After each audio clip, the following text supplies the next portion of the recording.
Making headlines this hour, the president offers prayers for the Maldivian nation and its people on the solemn occasion of the Day of Arafah. Environmental protection forms the foundation of responsibility towards prosperity. And the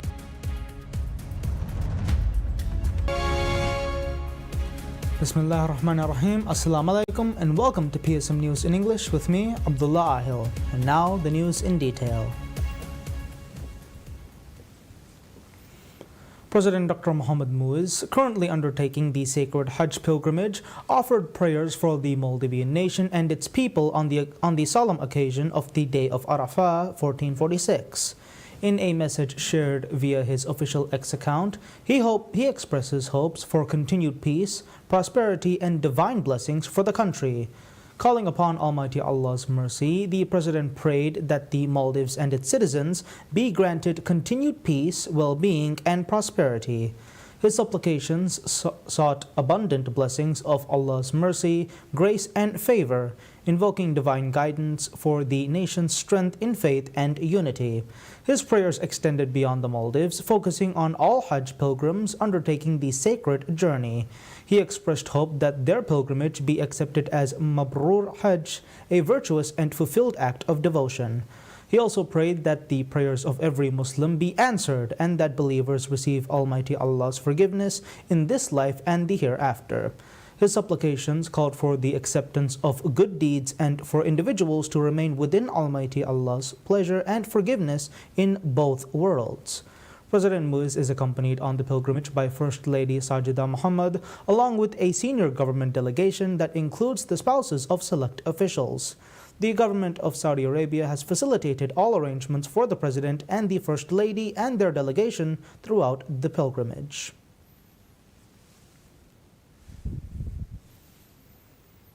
President Dr. Mohamed Muiz emphasizes that the value Maldivians place on environmental protections forms the foundation of the nation's responsibility towards both current and future prosperity and development. In commemoration of World Environment Day, President Dr. Muiz, in a message on his official X account, noted that foreign interest in the Maldives is largely driven by its natural environment. He further highlighted that a significant portion of the nation's revenue is directly linked to the vitality of the seas and the natural beauty of the islands. This year's World Environment Day theme, Beat Plastic Pollution, seeks to raise awareness of and address the harmful impacts of plastic on the environment and human health. The use of plastic and plastic products have increased significantly in recent years. However, plastic is inherently damaging to ecosystems, wildlife, and human well-being. Globally, more than 400 million tons of plastic are produced each year. Experts estimate that approximately 19 to 23 million tons of plastic end up in the world's oceans and rivers annually, contributing to widespread environmental pollution. Maldives, a low-lying island nation, is one of the most vulnerable countries to environmental impacts in the world. Maldives in recent years has stepped up efforts in the international arena to advocate for climate change mitigation and environmental protection. To lead by example, President Dr. Muiz has also launched a special program to plant 5 million trees within the next 5 years. Under this initiative, more than 500,000 trees have been planted in different parts of the country by the end of last month. Minister of Tourism and Environment, Tariq Ibrahim, says the government is engaged in efforts to bring in all the equipment needed to develop the nursery for the 5 Million Trees program. The program, launched by President Dr. Mohamed Muiz, aims to combat climate change, enhance biodiversity, and protect endangered native tree species. It was officially inaugurated on the 5th of June 2024, coinciding with World Environment Day, marking a significant step towards environmental conservation.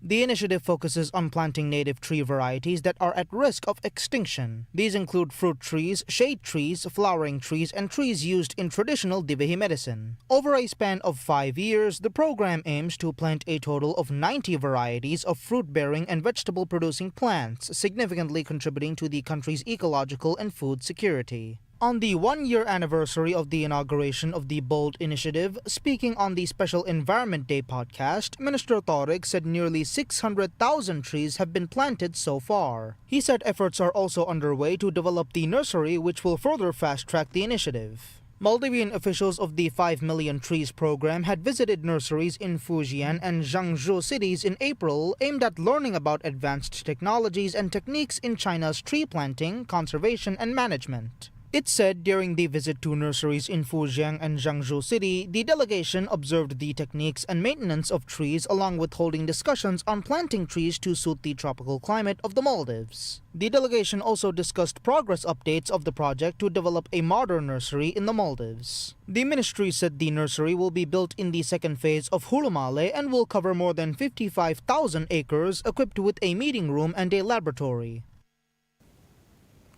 Ministry of Finance and Planning figures shows that the government has received more than $1 billion in revenue and grants at the end of the first 19 weeks of this year, marking a 7.6% increase over the same period last year.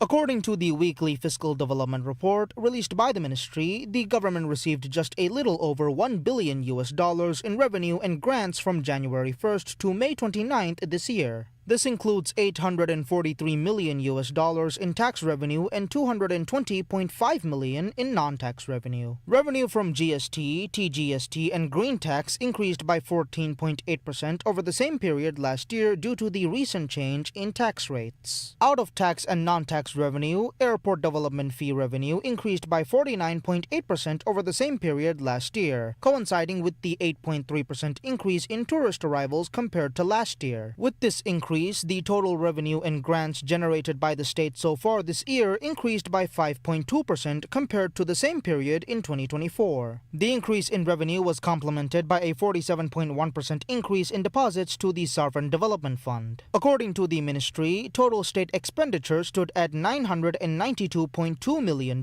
as of last week, down 16.3% from the same period last year. Government recurrent expenditure declined by 2%, while capital expenditure declined by more than 65%. As of the 29th of May, the government has secured 41.6% of the total revenue and grants estimated for 2025 in this year's state budget, while state expenditure has reached 31.1% of the total budgeted for this year. Minister of Sports, Fitness and Recreation Abdullah Rafiu says the fresh amendments to the Maldives Sports Act will usher transformational change to sports in the country. In an interview with PSM News, Rafiu said the groundwork on many of the provisions in the amended Sports Act have already been laid, while a long-term plan was established last year and detailed work is being done in collaboration with sporting associations. One of the key highlights of these efforts, according to Minister Rafiu, was to constitute teams tasked with gathering information and data needed for the legislative reforms. However, the minister added there was still a lot of work to be done in connection with the legislative amendments, adding that the foremost priority was to consult with the associations. The objective is to minimize dependency on the state for sporting activities, he said, instead to seek assistance from the private sector and international organizations to establish the sports fund. Minister Rafiu said there are many private companies and businessmen eager to assist the development of sports and athletes in the Maldives, who could be another source of contributions to the sports fund. The revised law redefines the framework for sports administration, placing greater responsibility in the hands of both regional bodies and creating new financial structures to ensure sustained investment in the sector. Originally enacted in 2015, the Sports Act now includes measures that empower atoll and island-level authorities to play a more prominent role in local sports development. Alongside this, the formation of a regional sports association for individual disciplines aims to formalize competitive structures and cultivate talent nationwide. Integral to the reforms is the establishment of the National Sports Fund, designed to streamline financial assistance under a transparent governance model. The fund will allocate resources directly to athletes and organizations while also supporting infrastructure development and research initiatives. A 7-member board appointed by the Minister of Sports, Fitness and Recreation will oversee its operations, ensuring that investments are managed responsibly and serve long-term objectives. The government anticipates that this mechanism will facilitate the emergence of elite competitors while securing financial stability for the broader sports sector.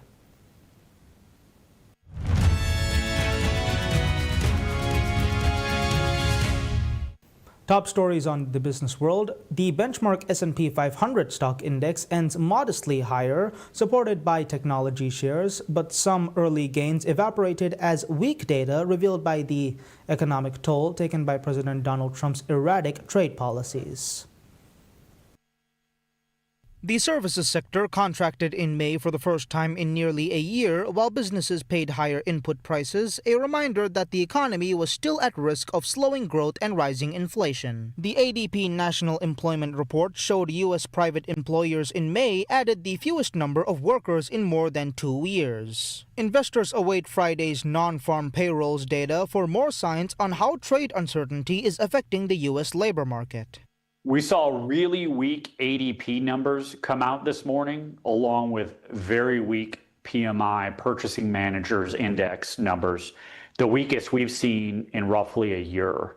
That's driven bond yields down about 10 basis points across the curve, from 2s all the way out to 30s. So much lower yields on the day have led to a little bit higher stocks. Both the S&P, NASDAQ are a little bit higher today based on weak jobs numbers and the prospect that we'll see weak job numbers on Friday, and the prospect that the Fed may very well cut 25, if not 50 basis points come September to head off unemployment.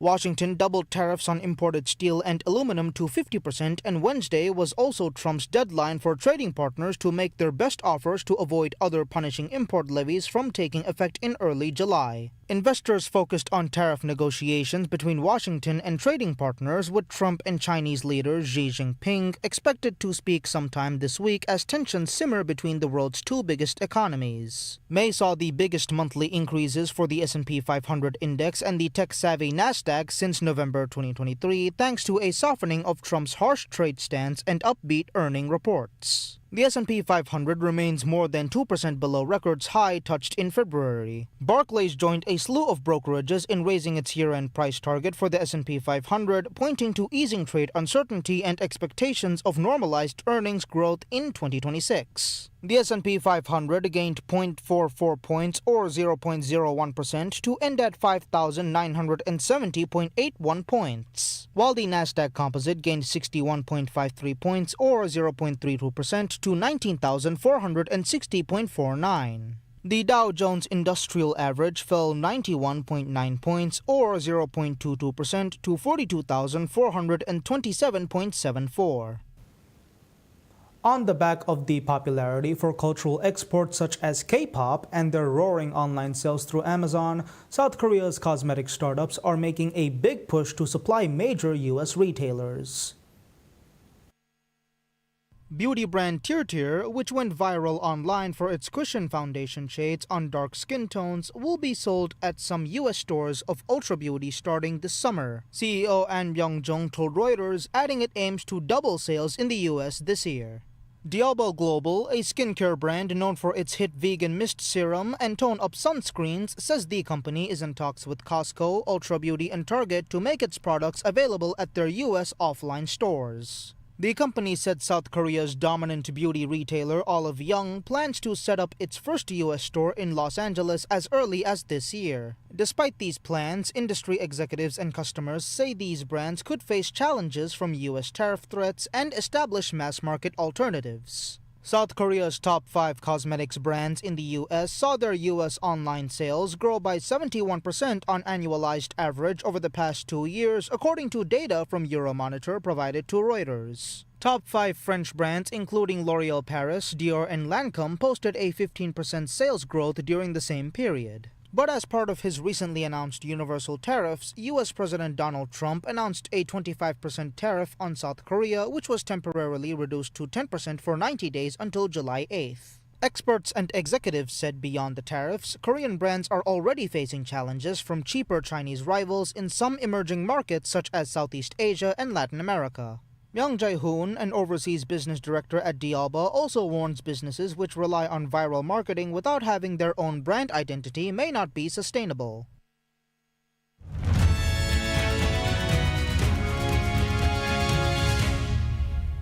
An update on world events. At Bab al-Salameh crossing in Aleppo's countryside, trucks loaded with belongings line up as Syrians coming back from Turkey wait to cross the border.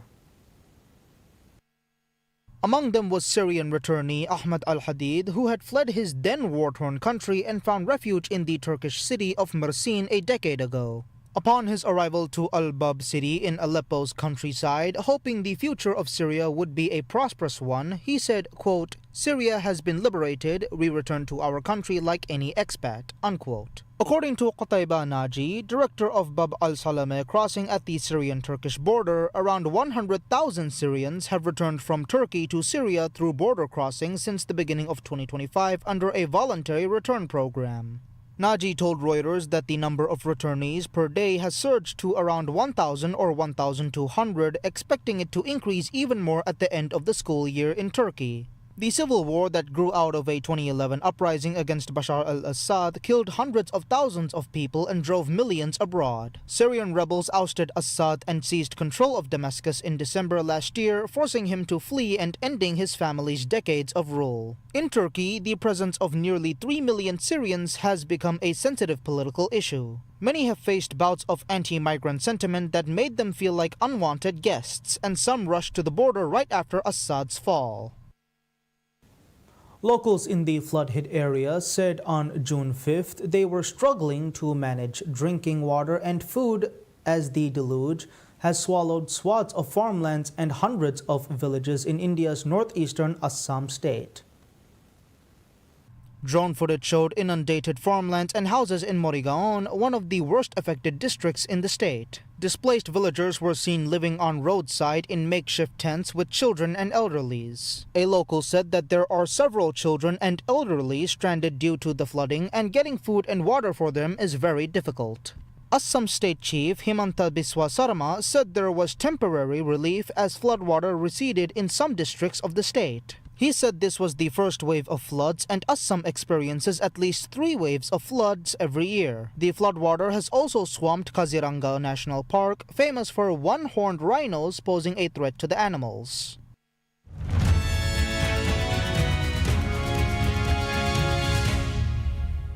Taking a look at sports, Cristiano Ronaldo scores the winner as Portugal fought back to beat Germany 2-1 and reached the UEFA Nations League final. Germany took the lead in the 48th minute as Florian Wirtz headed in unmarked in the box following a pinpoint lobbed pass from Joshua Kimmich. However, Portugal turned the match around, first equalizing through substitute Francisco Conceição in the 63rd before Ronaldo tapped in 5 minutes later to send the visitors into the final. From our point of view, it's 25 years since the last time we beat Germany in Germany, so it was that psychological barrier, if you want. And then when we conceded the goal that I don't feel it should stand, the reaction was incredible. So we could speak about the tactical aspects and what we did, but I think I would like to remark the psychological strength that we showed today to have a challenge away from home against Germany, going 1-0 down in front of a full stadium. I thought it was a wonderful game of football for the neutral, but for us psychologically is a performance to remember. Spain and France will clash in the other semi-final on June 5th to decide who will face Portugal in the decider on June 8th.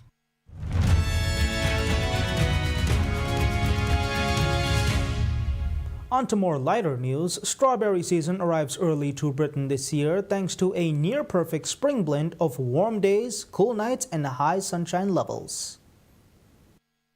The favorable conditions have meant sweeter, larger, and more shapely strawberries arriving earlier on supermarket shelves this year and lower prices for shoppers. James Miller, the commercial director of Maidstone, Southeast England-based WB Chambers Farms, said regular daytime temperatures in May of 20 degrees Celsius or 68 degrees Fahrenheit, dropping to 9 degrees Celsius overnight, along with highlight levels, were the key to the exceptional early season crop. Yeah, absolutely. The clear skies, the constant 20-degree temperature, but the cool nights, I think that's important. About 9 degrees we had every night for a longer period of time, and I think that's critical for the growth of the strawberries. But it's the light levels. We're here in Kent in the southeast of England, and the light levels have really helped the plants to develop and to produce the sweet and large berries that we've got at the moment. Late last month, Tesco, Britain's biggest supermarket group, said it had taken on extra stock from UK strawberry growers and had cut the price shoppers pay for 400 grams of punnets from £2.50 or $3.38 to £1.50. It expects to sell about 25% more strawberries this year than last. Miller said growing conditions this spring were very difficult to last year when Britain experienced a much colder and wetter start to the fruit growing season. He said all farmers understood that they have to adapt to climate change and be prepared for changing circumstances. I think we as farmers, as horticulturalists, have to be aware that the climate is changing over a period of time, and I think we have to be prepared. We have to invest in the technology. That means that we understand the weather impact on the crops and how we change our irrigation or feeding routines for the future. It also means we've got to be mindful of our investments in other areas such as water capture. So water capturing rainfall might become more sporadic. It might be that there's heavier downpours over a shorter period of time, and we have to put the infrastructure in place in order to be able to capture that and make sure that we're fit for a changing climate for the crop that we're producing. Miller also welcomed the news that the government is in the process of resetting trade ties with the European Union, which should make it easier to export. The sooner a deal comes, the better. And that's all the news we have for today. We'll be back with any further updates. Until then, I'm Abdullah Ahil from PSM News.